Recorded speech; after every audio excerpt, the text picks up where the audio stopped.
يتجسد تاريخ الجزائر العميق وأصالتها في مدينة ميلا، مدينة استوعبت وثنية النوميديين والرومان، وفتح أهلها أحضانهم للمسيحية ثم الإسلام. يرجع تاريخ المدينة إلى العصر الحجري الحديث، فقد تم اكتشاف أدوات حجرية بالمدينة تعود إلى الحضارة القفصية في شمال إفريقيا.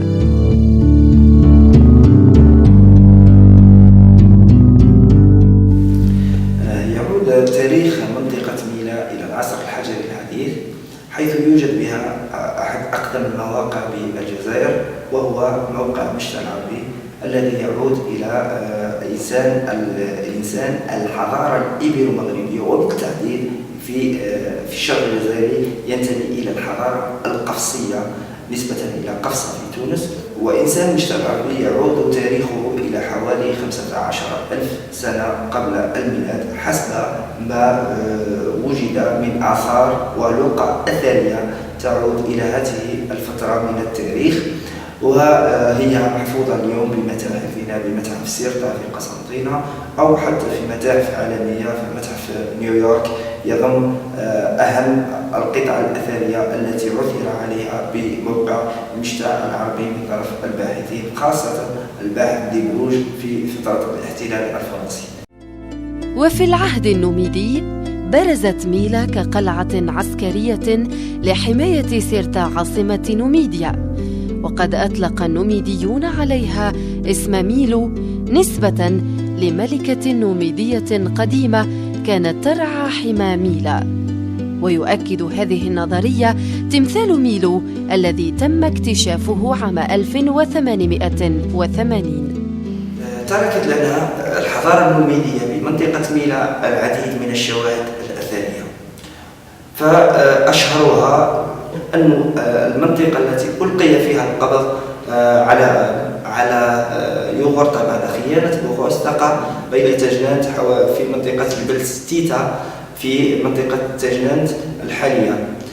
أيضا تركوا لنا في ميلا تمثال الملو، وهو أحد أهم الشواهد الأثرية لهذه الفترة من الحكم النوميدي، فحسب ما ذكره الرحالة بطولومي يقول أن ملو ينسبها إلى ملكة كانت تحكم ميلا قبل دخول الرومان، ويقول أن هذه المنطقة أخذت تسميتها بميلو، وهي واحد من أشهر الأسماء التي عرفت بها ميلا نسبة إلى الملكة التي كانت تحكمها وكانت تسمى ميلو. لم تكن ميلا النوميدية قلعة عسكرية فحسب، وإنما لعبت دورا اقتصاديا كخزان يمد العاصمة سيرتا بشتى المنتجات الزراعية.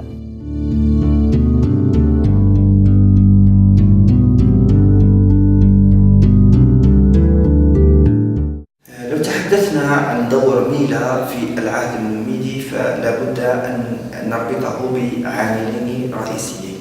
العامل الأول هو العامل الزراعي الفلاحي، فدورها اقتصادي بحت، فخصوبة أراضيها وتوفر المادة الأولية اللي هي المياه للسقي، وتوفر حتى أن منطقة ميلا هي أكبر منطقة في الجزائر حاليا التي من حيث نسبة سقوط الأمطار، يعني الري طبيعي.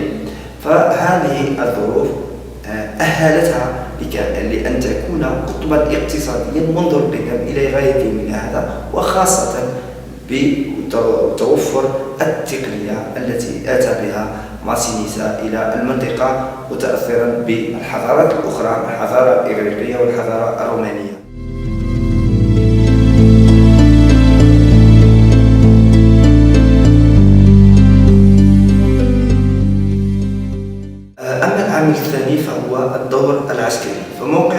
الجيوستراتيجي له أهمية بالغة من حيث حماية العاصمة سيرتا قسنطينة حاليا، فكان دورها كمركز متقدم لحماية العاصمة من الناحية الشمالية والشمالية الغربية.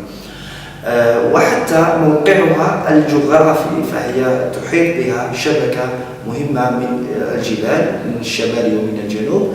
هذه الشبكة أهلتها أيضا لأن تكون نقطة عسكرية مهمة جدا لحماية باقي كل أقاليم المملكة. احتل الرومان مدينة سيرتا عام 112 قبل الميلاد، وبذلك امتد سلطانهم إلى المناطق التابعة لها، لا سيما القريبة منها كميلا، فاهتموا بتخطيطها وتعميرها، وجلبوا إليها الماء من الجبال المجاورة لها.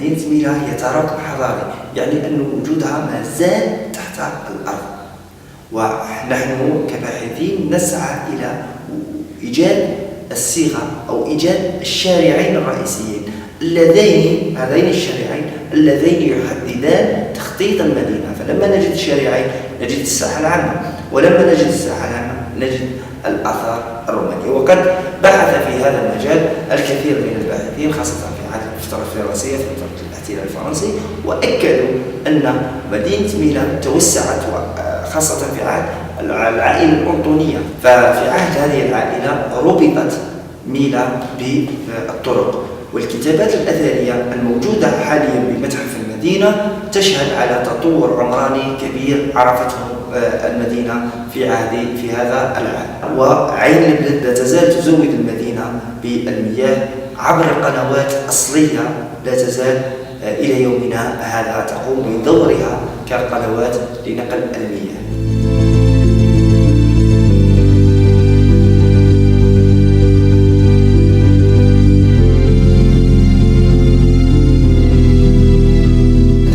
أيضا المسرح الروماني اكتشف سنة 1956 من طرف الباحث الفرنسي مارسيل لوبلين، ولكن تعذر له القيام بحفريات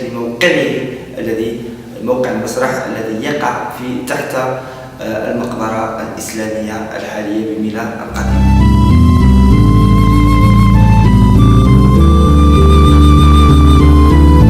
لم يكتف الرومان بتخطيط المدينة وتعميرها، بل حولوها إلى معقل للديانة المسيحية، فبنوا فيها إحدى أقدم الكنائس في الجزائر، وهي كنيسة القديس أبطالميلي.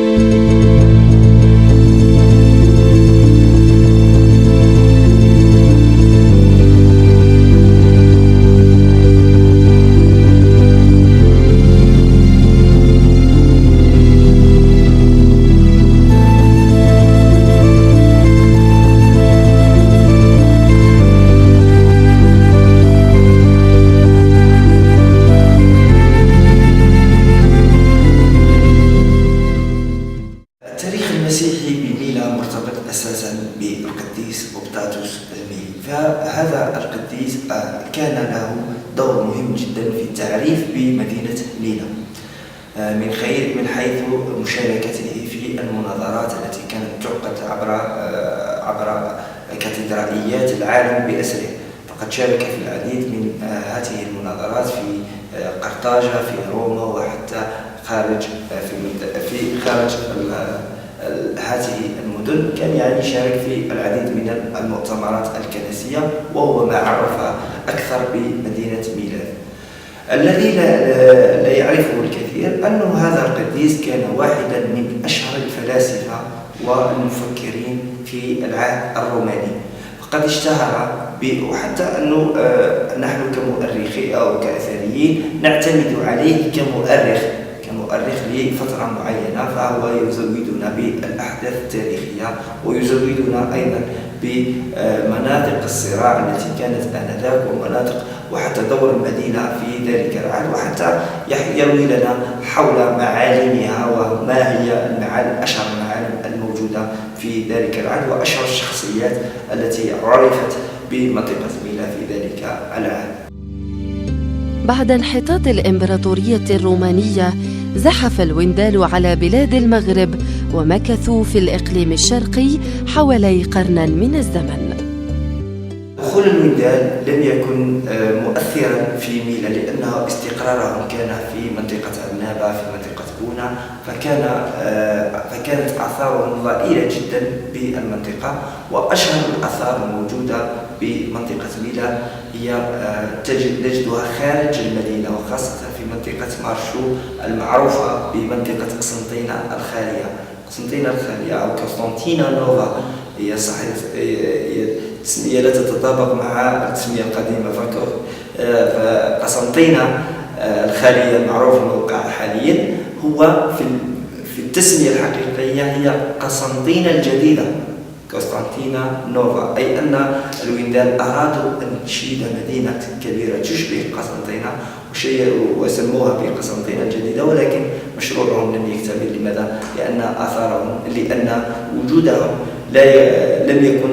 لم يعمر طويلا، فهم مكثوا بشمال أفريقيا حوالي 80 سنة، ودخل بعدها حكم آخر هو الحكم البيزنطي وسقوط ميلا في يد البيزنطيين سنة 539 من طرف القائد أو تحت قيادة القائد أو الجنرال البيزنطي سولومون الذي شيد سورها بأمر من الإمبراطور جوستينيان حسب ما يرويه الرحالة البيزنطي بروكوب، الذي يقول أن سولومون قام بإنشاء سور ضخم بالحجارة المجلوبة من معالم المدينة الرومانية ومن الجبال المجاورة وخاصة منطقة مارشو، وشيد بها سورا ضخما حماية للمدينة من غزوات القبائل المتكررة. يعني هنا وأنا نضع نقطة تحت غزوات القبائل المتكررة، يعني أن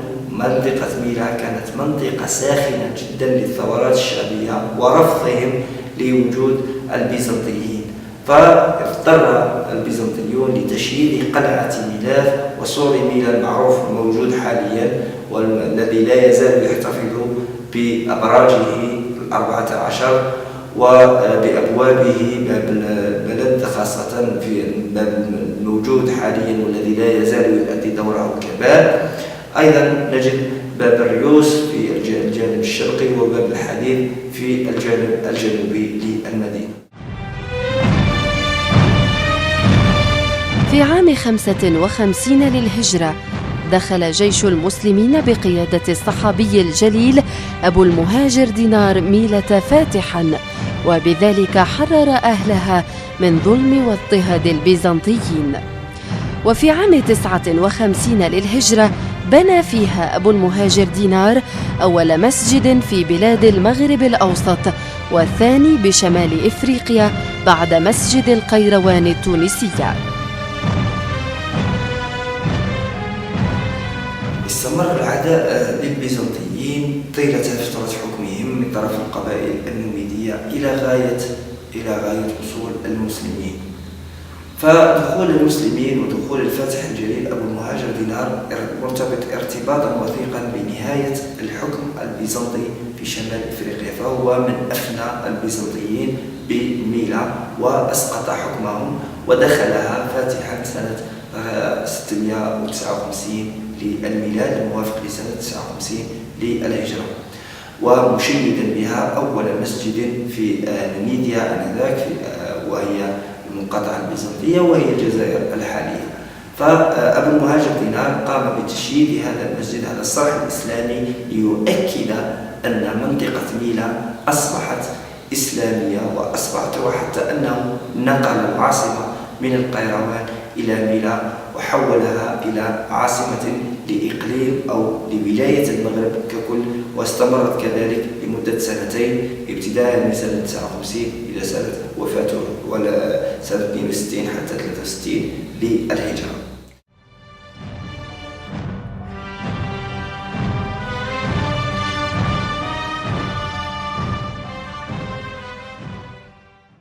اتخذ أبو المهاجر دينار ميلا كقاعدة عسكرية مهمة جدا إضافة إلى دورها الديني المتمثل في نشر الإسلام عبر أقاليم المنطقة أو ضواحيها، فقد اتخذها أيضا منطقة عسكرية لباقي استمرار الفتوحات الإسلامية إلى باقي الأقاليم، وقد وصل منها إلى تلمسان أين شيد ما يعرف بعيون أبي المهاجر في تلمسان.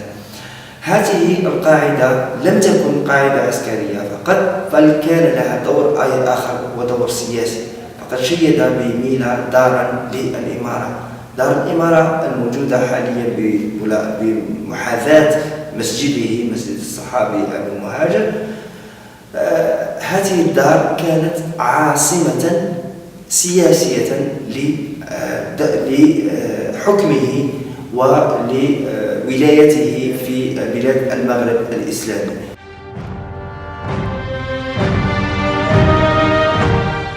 وهكذا تحولت ميلا من مدينة بيزنطية مسيحية إلى مدينة عربية إسلامية أطلق العرب عليها اسم ميلاح تسهيلاً لنطقها. ومنذ ذلك ازدادت الأهمية الاستراتيجية لميلا، حيث كانت مهداً لنشأة الدولة الفاطمية التي امتد نفوذها إلى مصر والشام. نواة الدولة الفاطمية أو بدايات الدولة الفاطمية في ميلا أو في العالم ككل هي نواتها الأولى بدأت في ميلا، وبالتحديد في فندق فرجون مولى أبو العباس الأغلبي. فقد نجح أبو عبيد الله الشيعي إلى استمالة أهل كتامة وتوحيدهم وقيادتهم وقيادة جيش كبير من شعب أهل كتامة، وأسقط ميلا، وأصبحت ميلا منذ ذلك التاريخ سنة 902 للميلاد أول مدينة فاطمية في التاريخ، ومنها انتقل إلى القيروان وسقطت القيروان، ثم شيدت مدينة المهدية التي شيدها عبد الله المهدي، ومنها جاء المعز بالله الفاطمي نقل دار الهجرة التي كانت الثالثة اللي هي المهدية بعد تزروت وإرجال، نقلها إلى القاهرة وأسس مدينة القاهرة وجامع الأزهر المعروف، وأسس حتى الدولة الفاطمية بالدولة الفاطمية الإسماعيلية، والتي عرفت تطورا كبيرا من الناحية الفنية، من ناحية العمارة خاصة، ومن الناحية العسكرية، فقد بسطت نفوذها على كامل أقاليم البحر الأبيض المتوسط.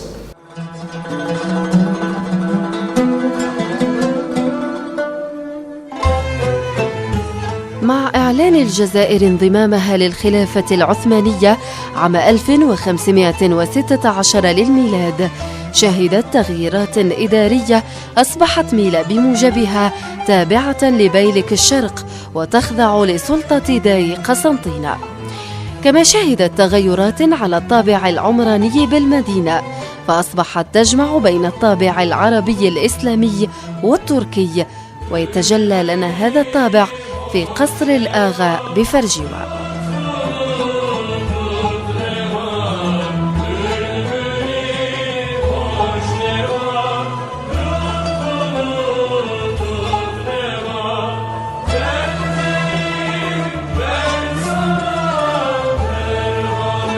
قصر الآغا أو من هو هذا الآغا؟ الآغا هو اللقب العسكري الذي منحه الشيخ أحمد باي إلى شيخ قبائل فرجيوة ألا وهو الشيخ بوعكاز بن عاشور. لماذا منحه هذا اللقب؟ منحه لمساعدته في الحروب في مواجهة الاحتلال الفرنسي. فبدأت عمارة القصر من سنة 1829 واستمرت حتى 1835 للميلاد، ولكن هذا الآغا الشيخ بن عاشور لم يسكن أصلا القصر، بل احتلته فرنسا واستغلته فرنسا، وأعادت الكثير أو عادت هيكلة هذا القصر وفقا ما تقتضيه حاجتهم.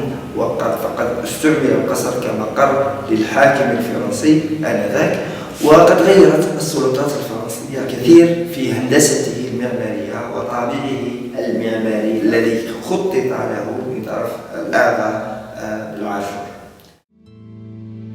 مع سقوط ميلا في يد الفرنسيين عام 1837 ميلادية، عملت السلطات الفرنسية على هدم كل معالم الحضارة الأمازيغية والإسلامية بالمدينة. وكرد على ذلك ألف مبارك الميلي كتاباً يتناول تاريخ الجزائر القديم والحديث، أعاد للجزائر كينونتها عبر التاريخ. ومع اندلاع الثورة التحريرية الكبرى قدمت ميلا العديد من أبنائها في سبيل الجزائر، حيث كان 3 من مجموعة 22 التاريخية من مدينة ميلا، وهم عبد الحفيظ بوصوف، الأخضر بن طوبال، ورابح بيطات.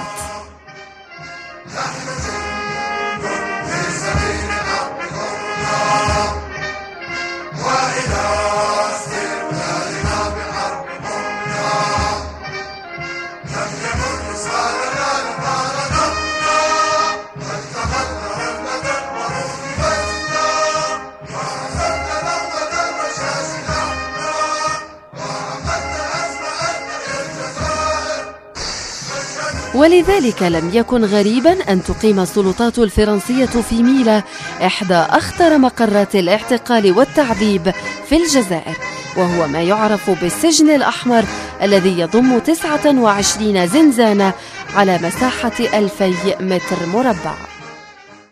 هنالك مقولتان. المقولة الأولى تقول أن هذا السجن الأحمر بني من الطوب والأحجار الحمراء والرمل الأحمر الذي كان يستخرج من محجرة غير بعيدة عن حمام بني قشاء الذي يبعد عن فرجيوة حوالي 5 كيلومتر. الفرضية الثانية تقول أن نظرا للدم الذي كان يتطاير من طرف المجاهدين والسجناء الذين كانوا هنا نزل بهذا السجن.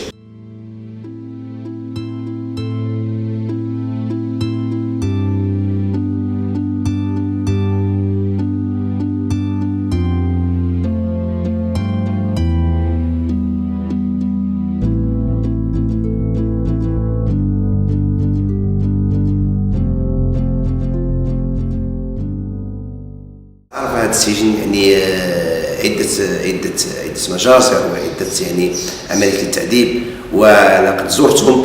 هنالك 3 زنزانات وتسمى بالزنزانات اليد الحمراء. هناك كان كل الناس يحطون، كل الناس اللي محكوم عليهم بالإعدام أو للقتل كانوا يوضعون في تلك الزنزانات، بالإضافة إلى هنالك أحواض مائية في الأسفل. هذه الأحواض المائية كان يوضع فيها كذلك المجاهدين والسجناء في هذه الأحواض لمدة زمنية معينة أو مدة زمنية محدودة.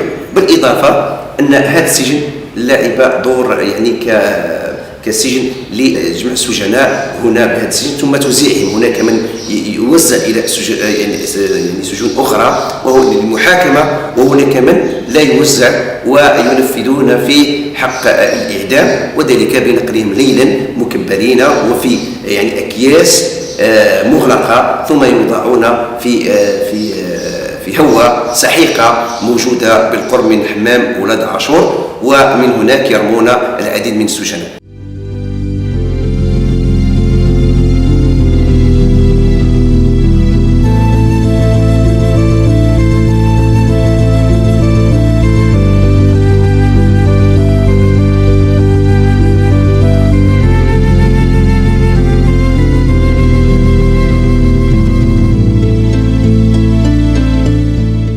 الزمن وحده كان كفيلاً بإزالة جميع هذه الحضارات، لكن آثارها بقيت شاهدة على أصالة وعمق تاريخ الجزائر، فمن العهد النوميدي إلى الروماني، مروراً بالعهد الوندالي والبيزنطي، ثم الإسلامي والعثماني والفرنسي. تبقى ميلا اليوم ذاكرة لجميع هذه الحضارات.